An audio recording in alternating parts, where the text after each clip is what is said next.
नाज़रीन, सिंध में मकानी इदारनि जे नवनि चूंडियल नुमाइंदनि पंहिंजे उहिदनि जो कसम खणी वरितो। कराची में मकानी चूंडनि में चूंडियल चेयरमैन, वाइस चेयरमैन ऐं जनरल मेंबरनि उहिदनि जो कसम खणी। सिंध में मकानी इदारनि जे नवनि चूंडियल नुमाइंदनि पंहिंजे उहिदनि जो हलफ़ खणी वरितो। कराची में मकानी चूंडनि में चूंडियल चेयरमैननि, वाइस चेयरमैननि ऐं जनरल मेंबरनि उहिदनि जो कसम खयो। सेंट्रल ज़िले जे चूंडियल नुमाइंदनि जी comprehensive school block 8, Anjuman Islamia high school याकताबाद ऐं Karachi medical and dental college Nazimabad में कसम खणण वारी तक़रीब थी। लियारी ऐं सदर मां चूंडियल नुमाइंदनि शहीद अब्दुल सत्तार ईसानी हाल में कसम खयो, जिन त कोरंगी जे चूंडियल नुमाइंदनि government women college 2.5 number Korangi में कसम खयो। क्यामाड़ी ज़िले में चूंडियल नुमाइंदनि जी कसम खणण वारी तक़रीब paradise hall, Hub river road, Gulshan ऐं मज़दूर में थी। तकरीब में deputy commissioner Keamari Mukhtiar Abro, assistant commissioner Baldia town, assistant commissioner Mauripur ऐं असिस्टेंट कमिश्नर मोरडो मीरबहर चूंडियल नुमाइंदनि खां कसम खणायो। बल्दिया टाउन जे 13, माड़ीपुर टाउन जे 11 ऐं मोरडो मीरबहर टाउन जे 8 चेयरमैननि ऐं वाइस चेयरमैननि उहिदे जो कसम खयो। मलीर ज़िले जे 3 टाउन्स गदाब टाउन, मलीर टाउन ऐं इब्राहिम हैदरी टाउन जे 30 यूनियन कमेटियुनि जे चूंडियल 180 मेंबरनि कसम खयो। हलफ़ खणंदड़नि में पीपल्स पार्टी, जमायत इस्लामी ऐं तहरीक इंसाफ समेत ॿियनि पार्टियुनि जा मेंबर शामिल आहिनि। हैदराबाद में मकानी इदारनि जे चूंडनि में कामयाब थियल 160 यूसीज़ मां 159 यूसीनि जे चेयरमैननि ऐं वाइस चेयरमैननि उहिदे जो कसम खयो। म्यूनिसिपल कारपोरेशन जे 9 मुख़्तलिफ़ टाउन्स में धारदार हंधनि ते कसम खणण वारियूं तक़रीबूं थियूं, जिते पीपल्स पार्टी जे 100, पीटीआई जे 41 ऐं 15 आज़ाद उम्मीदवारनि समेत ॿियनि कसम खयो। सखर ज़िले जे 42 यूनियन काउंसिल्स जे चूंडियल नुमाइंदनि खे deputy commissioner doctor Tahir Shahzad Thaheem कसम खणायो। मीरपुर ख़ास में मकानी इदारनि जे चूंडनि में चूंडिजी आयल ज़िले काउंसिल जे 53 काउंसलरनि,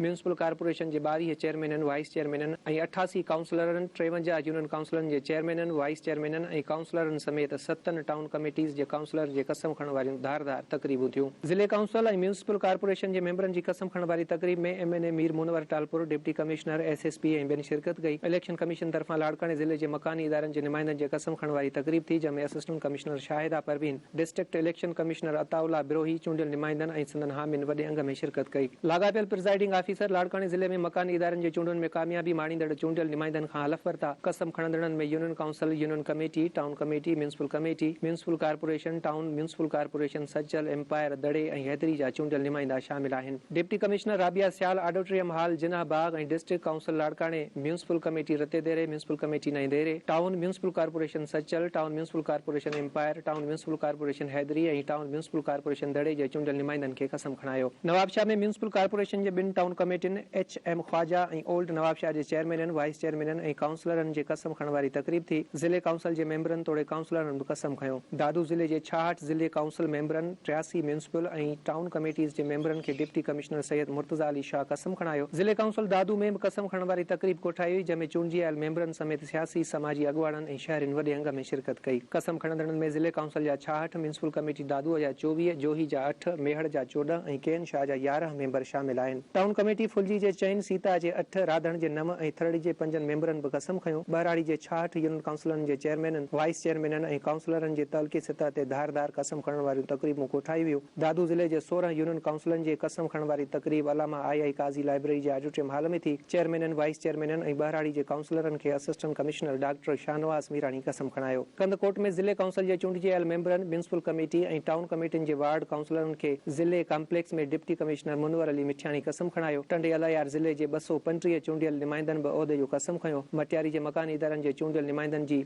डीसी ऑफिस में कसम खणण वारी तक़रीब थी, जिते डीआरओ चूंडियल नुमाइंदनि खे कसम खणायो। नौशरो फेरो ज़िलो जे 68 यूनियन काउंसिलनि, 9 टाउन कमेटीज़, 2 म्यूनिसिपल कमेटीज़ ऐं 1 डिस्ट्रिक्ट काउंसिल जे 597 कामयाब थियल नुमाइंदनि कसम खयो। म्यूनिसिपल ऐं डिस्ट्रिक्ट काउंसिल जे चूंडियल मेंबरनि खे डिप्टी कमिश्नर शाहज़ेब शेख कसम खणायो, जॾहिं त 5 तालुकनि जे असिस्टेंट कमिश्नरनि, यूसीज़ ऐं टाउन कमेटीज़ जे चूंडियल नुमाइंदनि खां हलफ़ वरितो। खैरपुर में मकानी चूंडनि में तालुके खैरपुर जे 11 यूनियन काउंसिल्स, 3 टाउन कमेटीज़ जे चूंडिजी आयल चेयरमैननि, वाइस चेयरमैननि ऐं 2 मेंबरनि जे कसम खणण वारी तक़रीब असिस्टेंट कमिश्नर ऑफिस में थी गुज़री। Assistant commissioner Arsalan Haider Phulpoto 3 town committees ऐं 11 यूनियन काउंसिलनि जे चेयरमैननि, वाइस चेयरमैननि ऐं 2 मेंबरनि खां उहिदे जो हलफ़ वरितो। फैज़गंज में चूंडिजी आयल मकानी नुमाइंदनि जे कसम खणण वारी तक़रीब पकाचांग जे हाई स्कूल में थी, जिते तालुके जे 10 यूनियन काउंसिल्स जे 40 जनरल मेंबरनि ऐं सिधी रीत चूंडिजी आयल 10 यूसी चेयरमैननि ऐं 2 टाउन कमेटीज़ जे 11 वार्ड मेंबरनि कसम खणी वरितो। तक़रीब में चूंडियल मकानी नुमाइंदनि खे रिटर्निंग ऑफिसर ऐं असिस्टेंट कमिश्नर फैज़गंज मुस्तकीम कुरैशी कसम खणायो। पीर जो गोश्त टाउन कमेटी, पिरयाले ऐं अहमदपुर टाउन कमेटी समेत किंगरी तालुके जे 13 यूसिन ते कामयाब थियल नुमाइंदनि खे रेवेन्यू ऑफिस में असिस्टेंट कमिश्नर किंगरी ऐं मुख्तियारकार किंगरी कसम खणायो। ठहरी मीरवा तालुके जे चूंडियल नुमाइंदनि जी कसम खणण वारी तकरीब हाई स्कूल में थी, जिते रिटर्निंग ऑफिसर ऐं असिस्टेंट कमिश्नर अब्दुल बासित हकड़ो, चइनि टाउन कमेटीज़ जे चूंडियल मेंबरनि ऐं 14 यूनियन काउंसिल जे चूंडियल चेयरमैननि, वाइस चेयरमैननि ऐं काउंसलरनि खे कसम खणायो। जामशेरो ज़िले जे 30 यूनियन काउंसिलनि, 3 म्यूनिसिपल कमेटीज़ ऐं 5 टाउन कमेटीज़ जे चूंडियल नुमाइंदनि खां हलफ वरितो वियो। शिकारपुर ज़िले जे 6 टाउन कमेटियुनि ऐं 1 म्यूनिसिपल कमेटी जे 117 मेंबरनि कसम खयो। डिस्ट्रिक्ट काउंसिल जे 55 यूनियन काउंसिलनि जे मेंबरनि खां हलफ वरितो वियो।